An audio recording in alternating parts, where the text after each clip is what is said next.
Dealey Plaza, there's an obelisk, a monument commemorating the location of the first Masonic temple in the state of Texas. Dealey Plaza is on the 33rd parallel, which is one of the sacred numbers in Freemasonry. He was assassinated in a manner that assured the greatest flow of blood, which is called blood atonement, which was practiced by Freemasonry in the early days and supposedly is not practiced now. But in reality is the method of choice of execution, trial and execution by Freemasons. The Bilderberg group that orders his execution is the Supreme World Council of Freemasonry and consists of 39 permanent members, which is 3 times 13, which is also the exact number of men who signed the Constitution, 39. You see, our forefathers were also members of this secret group, and this country was founded to bring about the New World Order. And it's all in the Great Seal of the United States, which was, the design of the Great Seal was made law in 1782. It's just absolutely incredible that the American people don't understand that groups of men don't get together and meet in secret and take blood oaths which say that they can be cut open and their heart ripped out of their body and their intestines scattered over the floor if they talk about the secrets. That's not a benevolent fraternity. That's a dangerous group of men. Grown men don't play games like that. They're serious. It's the secret societies who are bringing about the New World Order. They're the ones who killed John F. Kennedy. There's nothing wrong with our Constitution or our Bill of Rights, but Americans are going to be convinced that our government sucks, and that's what all this stuff is all about.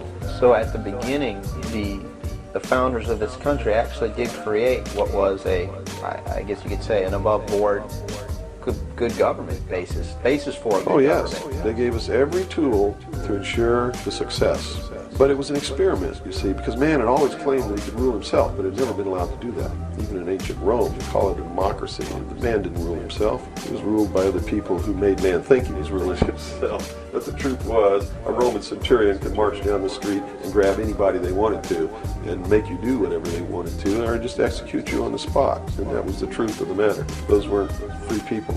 In the history of the world, there had never been a people who were truly free or who truly ruled themselves until the United States of America was created as a republic by which we ruled ourselves through elected representatives whom we sent to the State House, either in the States or to Congress, to do it. They also gave us every tool by which we would destroy ourselves if we weren't capable of doing it. The United States and France, the revolution in this country and the revolution in France, were created to bring about governments which would function as the antithesis to the kings and queens of the world and cause them to topple off their thrones.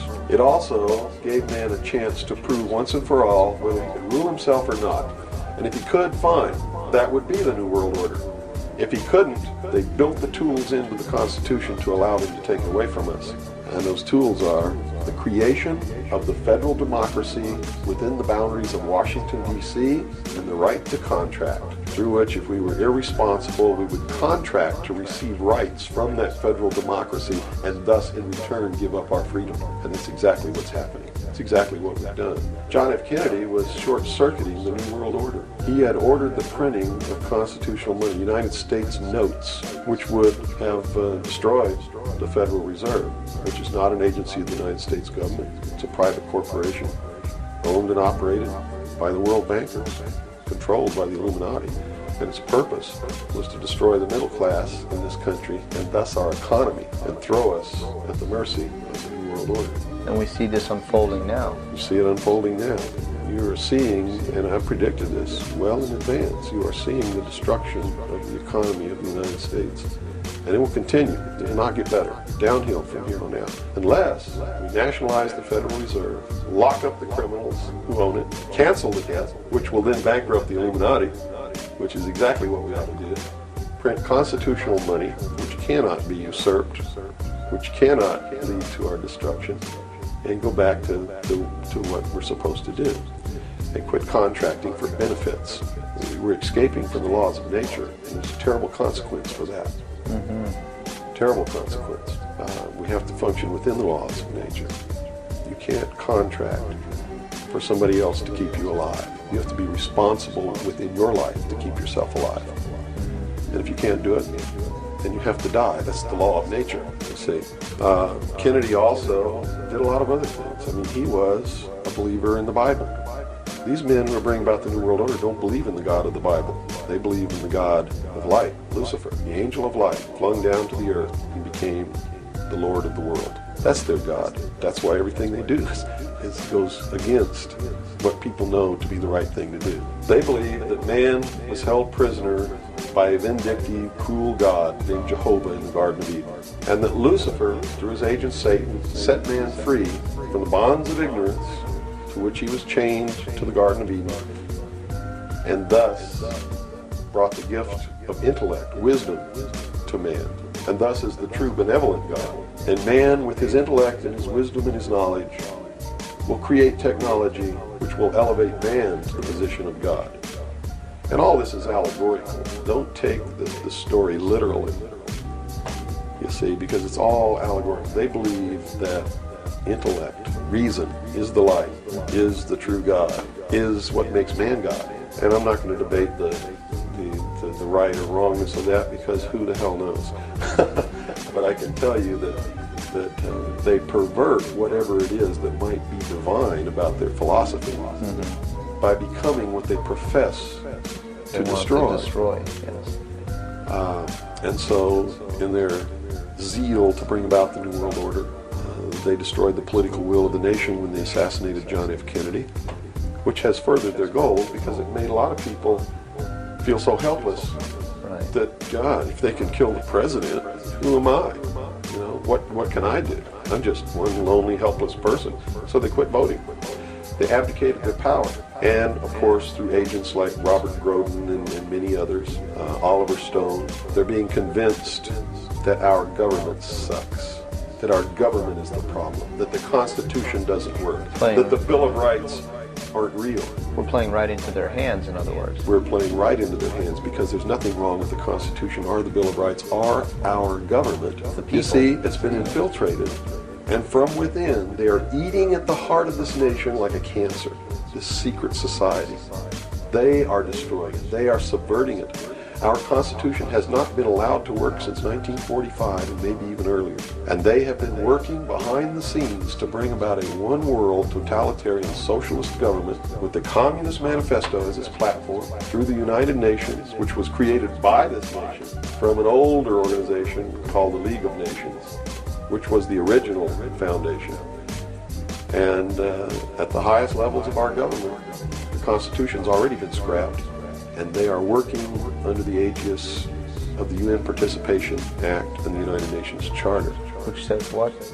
Which says that there are no rights, there are only what you call privileges. And privileges can be granted or taken away at will by the state. Quite frightening scenario. It's a very frightening scenario. And people better wake up to the fact that unless they wake up and do something about it now, there's only going to be one alternative. And that's either take up arms, restore the Constitution, and the blood will run in the streets of America, or reach down and put the shackles around your own feet and march off into slavery peacefully. The guy you wanted to marry or something like that. You're playing right into their hands. You know, they've made it so impossible for another Abraham Lincoln to get elected to the office of president that it's a wonder that we even have a chance at all. We need to send people to Congress and to government who are going to clean house, kick all the members of secret societies out of the bureaucracy, lock them up, try them for treason, because they are traitors. So one thing that may help is term limitations. We must have term limitations, and it must be only one term. And forget all this nonsense. Anybody who goes to Washington don't know what's happening. They don't know what's happening simply because they haven't taken the time as citizens to understand how our government works before they ever go to Washington. You see, it should be a process that starts in infancy and works its way up. And everybody should be taking part in the government. Now, if someone came in to office with this kind of knowledge and with this kind of intent to really push these people out, would they not be eliminated immediately? Not if they have the people behind them, because what the people would do in one fell swoop, in one election, would elect people who've never served in government before, kick the incumbents out, send citizens to Washington. And here's the way it has to be done. You know, right now, you don't even pay your congressman. You know who pays your congressman? The federal democracy of the District of Columbia. The federal government pays your congressman, who's supposed to be representing your state and you. The federal government is a foreign country to your state. Why should he represent you? Not only that, when he goes, he moves to Washington, D.C. He maintains a residence here, but he doesn't live here. And as long as you re-elect him, he continues to live in Washington, D.C. forever if you keep re-electing him.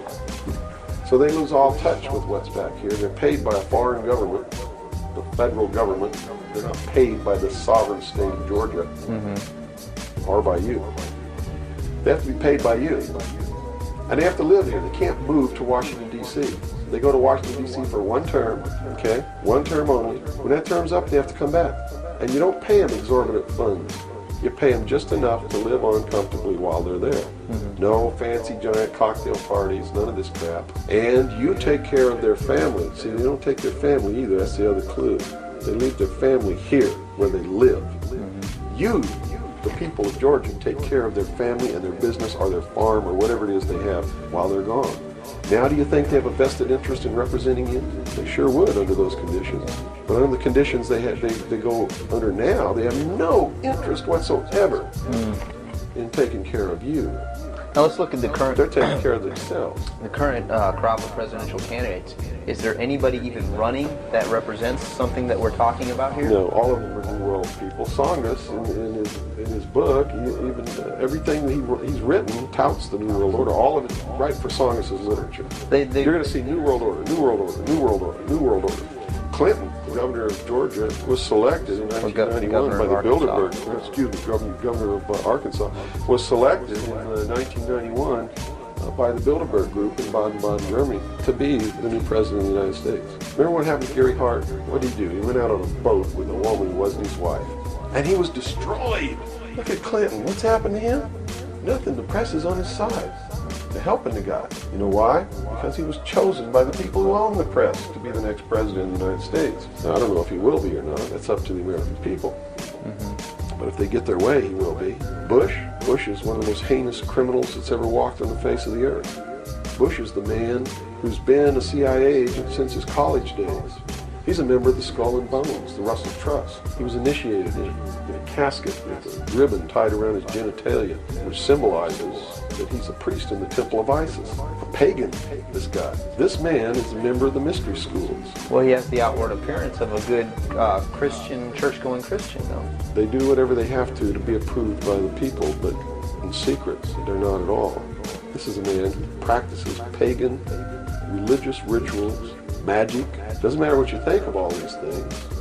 I'm just telling you, this is what he does in secret. He is the man who, when he was chief executive officer, when he was president of the offshore division of Zapata Oil, organized and began the first large-scale drug smuggling operations into this country.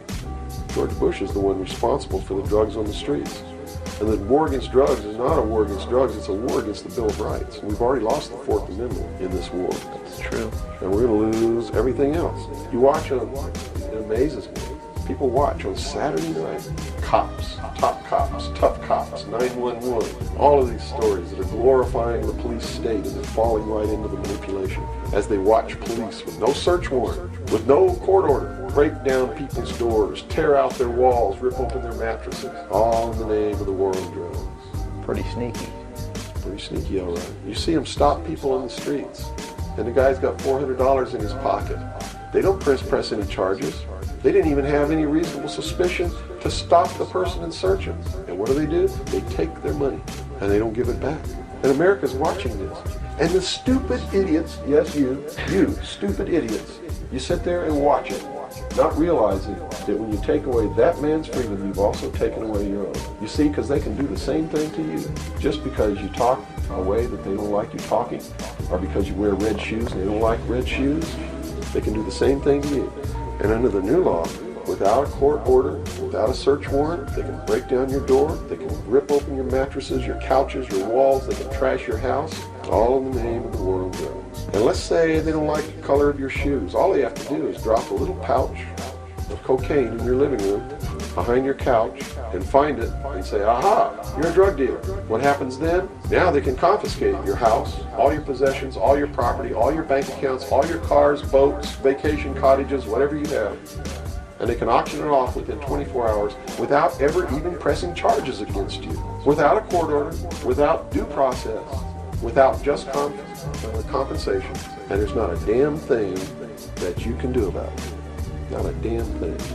At least right now. At least right now. And the reason you can't do a damn thing about it is because you're the one who brought it about through your stupidity. You're mentally crippled. You're operating from a position of ignorance, apathy, abdication, irresponsibility. We're losing our country, our freedoms, everything. Well, these are strong accusations of the American public. What do you hope to accomplish by angering the very audience that you want to watch and listen to you? Go prove me wrong. Go make me the idiot. In so doing, you're going to find out what the truth is, and maybe you'll wake your ass up. And if you do, maybe we can save our country. Because I don't really care at this point whether you get mad at me or not. My country's disappearing. My freedoms are disappearing. My daughter's going to live as a slave in the New World Order if you people don't wake up and help me. So if I had a 2x4, literally, I would smack you upside the head with it. I don't care if you get mad at me. It's beyond that state. You know, I'm willing to put my life on the line. Why would I care if you get mad at me? You know, people say, well, don't you feel threatened? Don't you feel like your life is in danger? Are you kidding? You're the people who sent your sons and daughters to fight an illegal, immoral, unjustified war in the Middle East? And that didn't bother you a bit that they might have got killed over there? And you're worried that I might get hurt or killed right here? Really defending my country? Really fighting in defense of the Constitution? Right. You brought up the Persian Gulf War. That's something that's still on a lot of people's minds. Based on what you're saying, what was the reason for that war? They should feel really guilty. They should feel really bad about that. I mean, what about a Saddam Hussein that everyone seems to agree is you know, the evil man here, that we had the right to go in and punish, destroy, or whatever? Well, it's funny that the man who purported to want to destroy Saddam Hussein was the man who really built Saddam Hussein when he was in the Central Intelligence Agency. We have been building up Saddam Hussein's arsenal. His technology comes from us in the Soviet Union. We built him up to create that war. We did it for a purpose, and the purpose was, look at this, if George Bush knew what he was doing, how come he didn't know what he was doing? Here's what he said: we've got to send troops to the Middle East because we can't afford to pay $26 a barrel for oil. That's on tape. Next he comes out and he says, no, it's not about the price of oil. It's because Saddam Hussein's not going to stop at Kuwait. He's going to go into Saudi Arabia, and those are our friends, our buddies. So we got to go defend Saudi Arabia. And then James Baker says in a press conference, nope, it's not about Saudi Arabia. It's not about $26 a barrel for oil. It's about jobs. Folks, we're going to get you a job. And to do it, we're willing to kill your sons and daughters. Yes, sir. We'll send them off to get killed so that you can have a job. Prosperity. That's what it's all about. Well, what was the actual scenario if we hadn't have gone in? Well, see, that's not the end of it yet. Then George Bush comes out and says, whoa, the White House is flooded for telegrams. They don't want their sons and daughters to get killed for a job. It's not about jobs. It's about naked aggression. Yes, sir, there's a little Hitler over there called Saddam Hussein. Yeah, and we're going to go destroy him because the world doesn't need another Hitler. Never mind Pinochet in Chile, who's another Hitler. Never mind all the other Hitlers in the world. Was that Never mind Tiananmen Square. Well, then, you know, then people would say, well, the American government's not interested in that because money is not in you know, it's the oil here. We're talking about money. No. So you're saying it's not even that. No. They've been planning this war for years. In fact, Arco Press wrote a book about it. The name of the book is Rapid Deployment Forces. It was published in 1985. It names Kuwait as the country. It talks about Operation Bright Star, where they've been practicing the war every year since the early 80s, sending troops over there practicing the war, liberating Kuwait. It's even named in the book. The whole thing was spelled out years ago. What it was all about was to establish the New World Order. You see, because for the first time in the history of the world, it's established the legal international precedent that the United Nations could pass a resolution and send its police force to enforce that resolution, and that the member nations would have to pay for that action. And George Bush said it very clearly, but nobody was listening when he said, no longer will any nation stand against a world united. And with that action, he established the legal foundation in international law that the United Nations is now legally and overtly a one world government, and that the United States military forces and the other forces that were sent by other countries were established as the one world police force under the United Nations. Have you seen the new Air Force uniforms yet? Nowhere on them does it say United States or U.S. They are United Nations uniforms. Go look at them. What role in the Middle East again does Israel play in this? Israel was created as the instrument to bring about the Battle of Armageddon and the fulfillment of prophecy. A war that will be so terrible, where nuclear weapons will be used, so that the American citizens and the other people in the world will get down on their knees and beg for no more war. And what is the answer to that? They're going to be told the only way we can guarantee no more war is if we destroy the sovereignty of nations and we come together as one humanity in a one world government. Right. Now I'm telling you, unless the American people wake up and stop it, starting in about 1996, the Battle of Armageddon will become a reality. Not because two nations got mad at each other and decided to fight, and that's why Saddam Hussein was not destroyed. He will be the instrument that will bring that to pass. Right. Yeah, they purposely Saddam did not Hussein, go in and do that. Babylon is in Iraq. Read the book of Revelations. Whether you believe in the book or not, read it, because the men who are bringing this about are using it as their script. Well, the UN did indeed charter Israel as a sovereign nation. They were the ones who created this state. That is correct. It was really created by Great Britain and the United States, with the United States being the major instigant. Okay, and the Jewish people were then being manipulated into believing it was for some other reason. That's correct. They've always been manipulated. And I get people who still come to me all the time and say, Bill, you're all wrong, it's the Jews. The Jews are subverting the world. Man, it's not the Jews, it's not the Catholics, it's not the blacks. It's these men who belong to the ancient mystery schools, who meet in secret to decide the fate of the world. And they belong to all different races and all different nationalities and all different religions to the public point of view. But in secret, it's a different story. How about the European community? Here seems, based on your theory, another group of sovereign nations coming together to form one government. The European community, the EEC, was created by the Central Intelligence Agency, working through a lodge in Italy called the P2 Lodge. Propaganda 2 is the name of it, which is the intelligence arm of the Vatican. And Prince Bernhard, who is the leader of the secret World Council that controls these secret societies around the world, called the Bilderberg Group. And that's the truth of the matter. And well, during its creation, they just threw out Margaret Thatcher. She was really opposing this. Yes, she was, and that's why she got ousted. So did the Shah of Iran, so did Marcos. Anyone who opposes it gets ousted. That wasn't an overthrow of Marcos by the people in the Philippines. It was organized, instigated, and carried out by agents of the Central Intelligence Agency and the KGB. The overthrow of the Shah of Iran, our intelligence community, is trying to tell us they didn't know anything about it. They didn't know what was happening. Bullshit. They organized it. They instigated it. They are the ones who caused it to come to pass. You see, because we didn't have a National Security Agency or a Central Intelligence Agency before the UN Participation Act was signed. And these organizations were created to bring about the one world government, the New World Order. And it had to be done in a manner that the people would not know that it was being done, and the only way they could do that was hide it behind the veil of national security. And the Cold War was a manipulation maintained to bleed the people of tax dollars to fund the creation of the police force of the New World Order, which is the Army, Navy, and Air Force and Marines of the United States and the Soviet Union.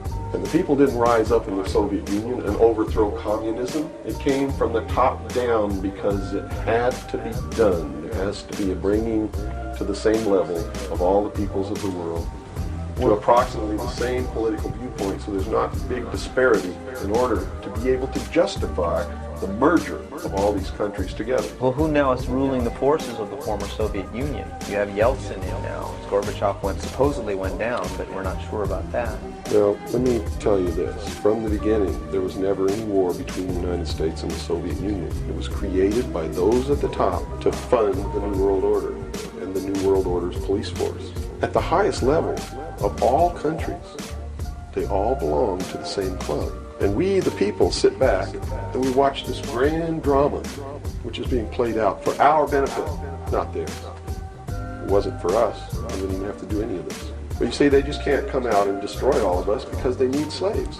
They need people to make their shoes and make their cars and mine the ore. They need worker bees, and that's what we are.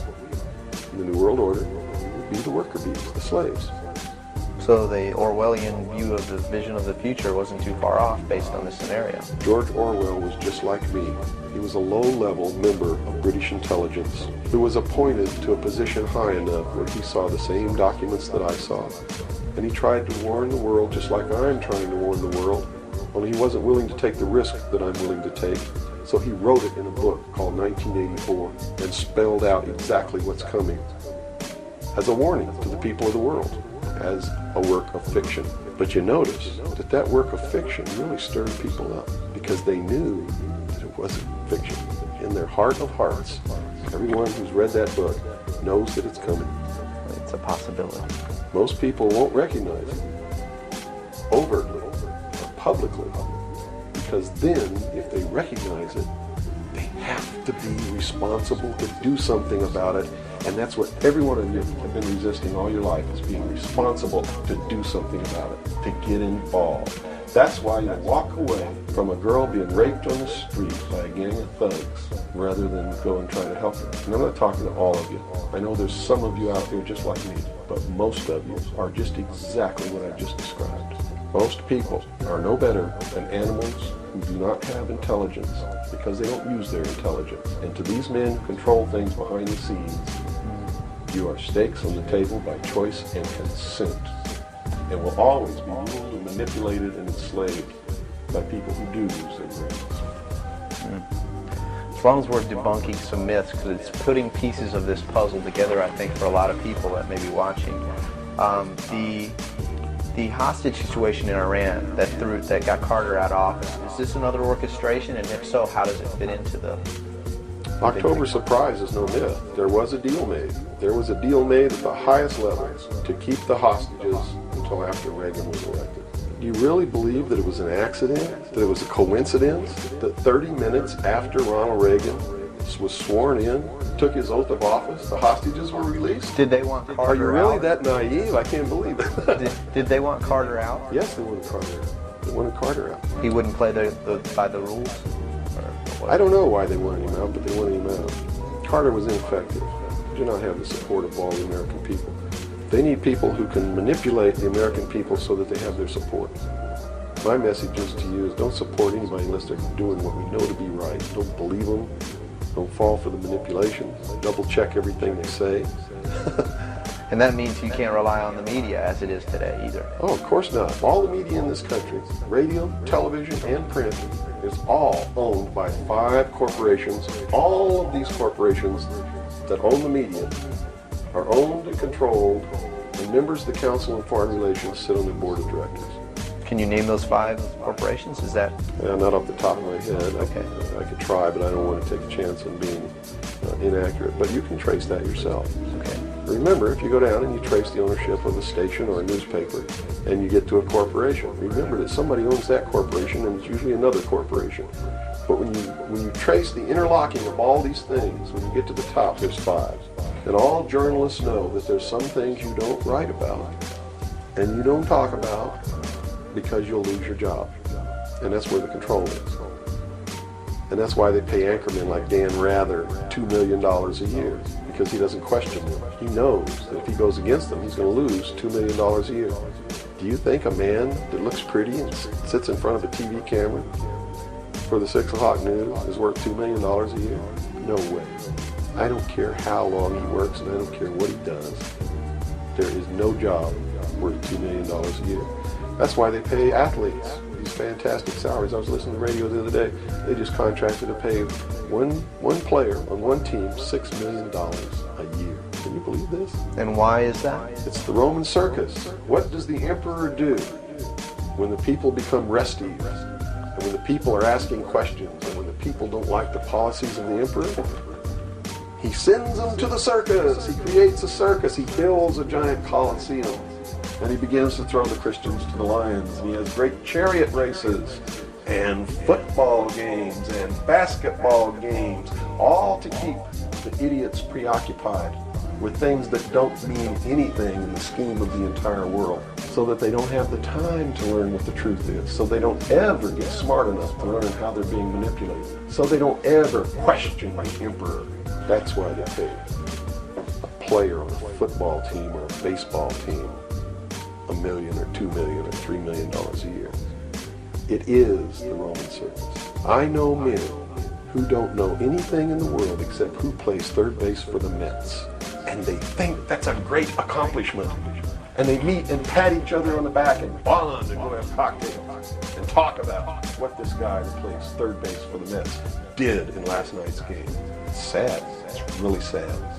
Is there any room in a kind of society where these manipulations are not taking place for this type of entertainment or any type of entertainment at all?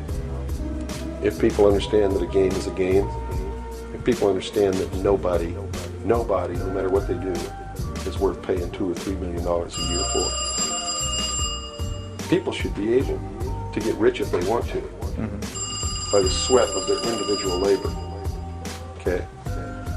By going out and doing something for the world, not by taking people's minds away from the emperor.